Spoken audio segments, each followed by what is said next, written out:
بسم اللہ الرحمن الرحیم۔ السلام علیکم ناظرین، میں ہوں مہرین سبتین، دیکھ رہے ہیں آپ میرا یوٹیوب چینل۔ ناظرین، زرین خان جو کہ بالی ووڈ انڈسٹری کی ایک بڑی اداکارہ ہے، فلم سٹار ہے، اور خاص طور پہ سلمان خان کے ساتھ بڑا نام جوڑا جاتا ہے، سلمان خان کی بہت ہی قریبی دوست ہے۔ اس نے ماضی کے جھروکوں میں جھانکتے ہوئے کچھ اپنی زندگی کے حوالے سے کچھ باتیں بتائیں، اور ایسی باتیں جو شاید لوگ ایک گلیمرس ورلڈ کے اندر رہنے والوں کو دیکھ کر سمجھتے ہیں کہ شاید ان کی زندگی میں ایسے نشیب و فراز نہیں ہوں گے، لیکن بہت سے ایسے لوگ جن کو ہم پہاڑ کی چوٹی پر اور بہت اونچائی پر دیکھتے ہیں، وہ جب کسی سفر سے گزرے ہوتے ہیں اور اس سفر کا احوال بتاتے ہیں تو لوگ دنگ رہ جاتے ہیں۔ ایسی کچھ کہانی زرین خان نے اپنے متعلق بتائی جو میں آپ کو ابھی اس وقت بتانے جا رہی ہوں، کیونکہ یہ کہانی ایسی ہے جس میں کچھ سبق بھی پوشیدہ ہے۔ اسی طرح کی کہانی ہے جو کہ راکھی ساونت نے بھی کچھ انکشافات کی اپنی زندگی کے مختلف ادوار سے، وہ بھی میں آپ کو آج کے اس ویلاگ میں بتاؤں گی۔ اچھا، زرین خان جو کہ جس کی عمر اس وقت 33 سال ہے، اس سے پہلے تو وہ لائف بتائی جب اس نے اپنے کیریئر کا سٹارٹ کیا تھا، پھر اس نے وہ لائف بتائی جو اس کیریئر کے سٹارٹ سے پہلے کی ایک لائف تھی۔ زرین خان کے جو والدین ہیں ان کے درمیان ڈیورس ہو جاتی ہے۔ اس ڈیورس کے بعد وہ کہتی ہے کہ میرے ماں کے پاس اتنے ریسورسز نہیں تھے، نہ ہم اتنے امیر تھے کہ ہم اپنا گھر بار جو ہے وہ چلا سکیں۔ اس کے بعد اس نے کہا کہ میں گھر سے باہر نکلی تاکہ میں اپنے گھر والوں کے لیے کچھ کما سکوں۔ اس کے بعد اس نے کہا کہ میں نے ایک کال سینٹر میں ملازمت شروع کی۔ اچھا، اس وقت زرین خان کا وزن کافی زیادہ تھا، کافی ہیلدی تھی، موٹی تھی، 100 کلو سے زیادہ اس کا وزن تھا، اس کا کہنا تھا، اور کھانے پینے کی بھی بہت شوقین تھی۔ اب اس کا یہ کہنا تھا کہ اس کے کزنز جو ہیں وہ ایئر انڈسٹری میں تھے، ایئر انڈسٹری میں، اور اس کی خواہش تھی کہ وہ ایئر ہوسٹس بنے، لیکن چونکہ اس کا کہنا ہے کہ میرا وزن کافی زیادہ تھا اور اس وزن کے ساتھ میں ایئر ہوسٹس نہیں بن سکتی تھی، تو میں نے ایک کال سینٹر میں جاب شروع کی۔ اچھا، اس کے بعد وہ یہ کہتی ہے کہ کال سینٹر میں جاب کرنے سے گھر کے اخراجات جو ہیں وہ پورے نہیں ہو پاتے تھے اور بڑی مشکل تھی، گزارا بہت مشکل تھا، تو میں نے ساتھ ہی ساتھ جو پروموشنز کے لیے مختلف سٹالز لگائے جاتے ہیں، میں نے وہاں پہ کھڑے ہو کر کام کرنا شروع کیا، اور وہ میری زندگی کے ایک بڑے سخت دن تھے، تکلیف دہ دن تھے، جب میں وہ کام سارا کر رہی تھی، اور میں ان سٹالز پر کھڑے ہو کر مختلف چیزوں کی پروموشن کرتی تھی، اور کئی دفعہ بہت رات کو دیر سے میں گھر پہنچتی تھی، اور سارا دن ایک تھکا دینے والا مرحلہ تھا جس کو کہ میں پورا کرتی تھی۔ پھر اس کا یہ کہنا ہے کہ میں نے کوشش کی کہ میں اپنا وزن بھی کم کروں، کیونکہ میرے ارادے تھے کہ میں کوئی اور کام کروں۔ میری شکل و صورت اچھی تھی تو لوگ سمجھتے تھے کہ مجھے کچھ اور کام کرنا چاہیے، ایئر ہوسٹس میں بننا چاہتی تھی، وہ میں نہیں بن پائی اپنے وزن کی وجہ سے، تو میں نے اپنا وزن کم کرنا شروع کیا، اور میں نے کچھ جگہوں پہ اپلائی بھی کیا ایکٹنگ کے لیے۔ ایک دن وہ کہتی ہے کہ مجھے شوٹنگ سے ایک کال آئی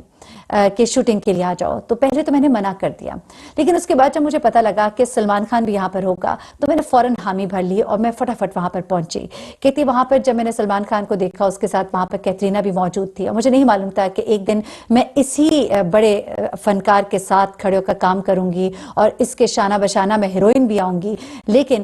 وہ وقت ایسا تھا کہ میرے ہاتھ پاؤں بھی پھولے ہوئے تھے، اور میں نے جب سلمان خان کو دیکھا تو میں نے اسے السلام علیکم بھی کہا۔ تو یہ میرا پہلا انٹریکشن تھا سلمان خان کے ساتھ، اور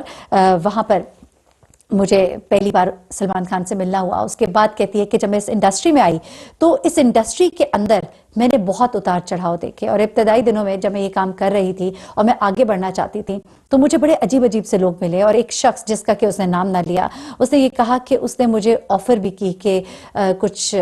غلط لالچ بھی دیا، لیکن میں نے اس وقت اس کو انکار کیا، اور اس کے بعد پھر میں محنت کرتے کرتے یہاں تک پہنچی، اور یہ جو نام ہے میں نے اپنے انڈسٹری میں بنایا۔ تو یہ زرین خان کے ماضی سے کچھ انکشافات تھے جو اس نے اپنی اس زندگی کے کیے، اور آج وہ کہتی ہے کہ جب میں اس طرح خرچ کرتی ہوں اور اتنا بڑا میرا گھر ہے اور اتنے میرے پاس پیسے ہیں، تو ان دنوں کو نہیں بھولی جن دنوں میں نے بڑا سٹرگل کیا، اور آگے نکلنے کے لیے مجھے بہت مصیبتوں کا سامنا کرنا پڑا، ساری دن سٹال کے اوپر کھڑے ہو کے چیزیں بیچنا، وہ دن بھی مجھے یاد ہے، اور آج میرے آگے پیچھے اتنے ملازم بھی ہوتے ہیں، آج میرے آگے پیچھے پیسے کی ریل پیل ہے، لیکن وہ دن جو ہیں ان کی یادیں جو ہیں وہ ہمیشہ میرے ساتھ ہیں، اور مجھے یاد رہے گا کہ میں نے یہ سفر جو ہے یہ کیسے طے کیا اور میں یہاں تک کیسے پہنچی۔ تو بہت سے لوگ جو زرین خان کو جانتے ہیں اور جو اسے بڑا ایڈمائر بھی کرتے ہوں گے، ظاہر سی بات ہے، ایک فلم سٹار ہے، بہت سے لوگ اس کے فین ہوں گے، اور وہ جب اس کو دیکھتے ہوں گے تو شاید وہ نہیں سوچتے ہوں گے کہ اتنی تکلیفوں سے یہ گزری اپنی زندگی میں۔ اب آ جاتے ذرا راکھی ساونت کی طرف۔ راکھی ساونت جو ہے ایک بڑا ہی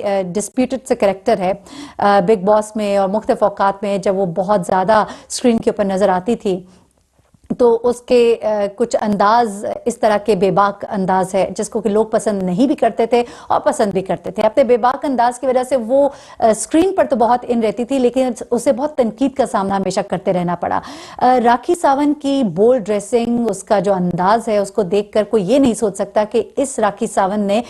کبھی بہت ایک کنزرویٹو ماحول بھی دیکھا ہوگا. لیکن راکھی ساونت خود بتاتی ہے کہ جو اس کا بچپن ہے بڑی تلخیوں میں گزرا ہوا ہے، اور اس کے بچپن میں اس کے گھر کی خواتین پر بڑی سختیاں ہوا کرتی تھیں، اور یہ کہتی ہے کہ انہیں کسی قسم کی کوئی جو ہے آزادی نہیں ہوتی تھی. یہاں تک کہ بچپن میں وہ یہ کہتی ہے کہ اسے بالکنی جو ہے وہاں پر بھی جانے کے لیے منع کیا جاتا تھا، اسے اجازت نہیں تھی. اور اس سے بھی حیرت انگیز بات یہ وہ یہ کہتی ہے کہ اس کے گھر کی جو خواتین تھیں انہیں بھویں بنوانا، یہ جو آئی بروز ہوتی ہیں ہماری آئی بروز جو ہے انہیں بنانے کی اجازت نہیں تھی، ویکس کرنے تک کی ان کو اجازت نہیں دی جاتی تھی. اس طرح کی پابندیاں جو ہے اس کے گھر میں لگائی جاتی تھیں. اس کا یہ بھی کہنا ہے کہ ایک بار اس نے تھوڑا میک اپ اور تھوڑا فیشن کیا تو اس کے انکل سے اسے اتنی سخت مار پٹی تھی کہ اس کی ٹانگیں جو ہیں کئی دن تک وہ اپنی ٹانگوں پہ کھڑی نہیں ہو سکی تھی. تو اس طرح کے ماحول میں پلنے بڑھنے والی راکھی ساونت جو ہے آج جب وہ کہتی ہے کہ میں جتنا یہ کریکٹرز کرتی ہوں یا میں یہ جو ناچ گانا کرتی ہوں تو مجھے بد کردار کہا جاتا ہے اور میرے حوالے سے باتیں کی جاتی ہیں، لیکن ایک وقت تھا کہ میں بھی ایک ایسے خاندان سے تعلق رکھتی ہوں جہاں پہ بڑی سختیاں بھی تھیں اور بڑا ہمیں روکا ٹوکا جاتا تھا. لیکن یہی راکھی ساونت جو ہے اب انتہائی بولڈ انداز میں اسکرین کے اوپر جب نظر آتی ہے، وہ اس قدر بولڈ انداز ہوتا ہے کہ انڈیا جیسے معاشرے میں اور وہاں جہاں ناچ گانے کو بہت پسند کیا جاتا ہے تو وہاں پر اسے کافی تنقید کا سامنا کرنا پڑتا ہے اور وہاں پر اس کی ان حرکتوں کو پسند نہیں کیا جاتا ہے. تو یہ وہ راکھی ساونت ہے جو اپنی زندگی کے اس دور کے بارے میں بتاتی ہے. اور سب سے آخر میں ایمن و منال کے والد جو ہیں ان کے بارے میں بتانا چاہوں گی کیونکہ ان کی ڈیتھ ہو گئی. اور آپ کو یاد ہوگا ایک ویڈیو میں نے پیچھے کی تھی جس میں نے بتایا تھا کہ کس طرح سے انہوں نے ایک انسٹا پہ شیئر بھی کیا اپنے فینس کے ساتھ کہ میرے والد کے لیے دعا کی جائے. بہت سے لوگوں نے اس پر یہ بھی کہا کہ چونکہ محرم میں انہوں نے اپنی سالگرہ منائی اور یہ اس طرح سے ان کو نہیں کرنا چاہیے تھا این 10ویں محرم کے دن،